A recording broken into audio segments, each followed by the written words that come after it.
ज़कात फ़र्ज होने के लिए चंद शराइत हैं। नंबर एक, मुसलमान पे ज़कात फ़र्ज है, आकिल अक्ल वाला हो, बालिग हो, उस पर ज़कात फ़र्ज है और उसका माल शरई निसाब को पहुँचता हो।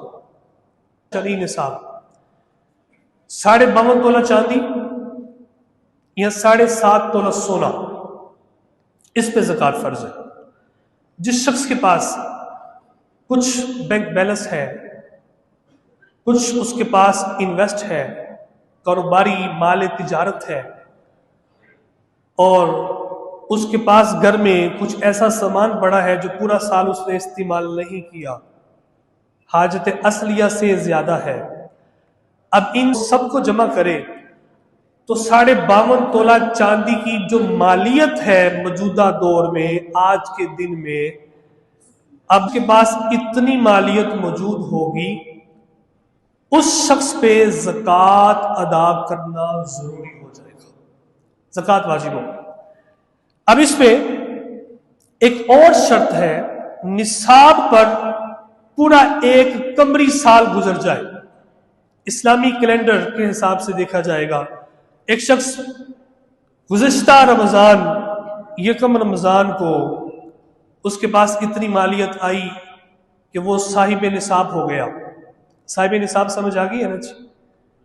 साहिब निसाब हो गया, 52.5 तोला चांदी के बराबर उसके पास रकम आ गई। अब जो रमज़ान आया, इस रमज़ान तक पूरा एक साल गुजरा, वो साहिब निसाब रहा। उसकी मालियत कम हो गई, बढ़ती रही, कम होती रही, बढ़ती रही, लेकिन पूरी मालियत खत्म नहीं हुई। अब इस साल यकम रमज़ान में जब उसके पास इतनी दौलत मौजूद हो जो इस साल का निसाब बनता है 5.5 लाख के करीब, तो इस हिसाब से उस बंदे पर ज़कात की अदायगी जरूरी होगी। अब इसमें ये नहीं देखा जाएगा एक बंदा पिछले साल निसाब का मालिक हुआ, अब ज़कात फ़र्ज होने में कुछ 5-6 दिन बाकी थे, 10 दिन बाकी थे, महीना 2 महीने बाकी थे, उसने कुछ प्रॉपर्टी खरीदी बेचने के लिए या उसे कुछ प्रॉफिट हुआ, वो मालियत उसके पास मौजूद है, वो कहे जी इस पे तो साल गुजरा नहीं, अब मैं इसकी ज़कात नहीं दूंगा, तो ऐसे नहीं होगा। सिर्फ उसका एक साल निसाब में रहना बाकी है कि शुरू इब्तिदा में और आखिर इंतहा में, जब साल पूरा गुजर गया तो वो मालिक निसाब था। अब जो जो रकम उसके पास उस वक्त मौजूद होगी, किसी सूरत में भी, किसी माल में भी, वो बैंक में जमा करवाई है, घर में मौजूद है, खरीदारी में मशगूल है, प्रॉफिट है, माल तिजारत है, उन सब को वो इकट्ठा करके उसकी मालियत निकालेगा।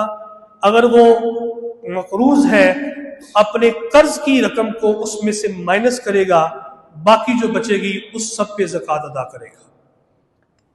ये इसमें शर्त है। इसी तरह माल का उसकी मिल्कियत में होना जरूरी है, माल पर कब्जा जरूरी है और निसाब का कर्ज से फारिग होना जरूरी है।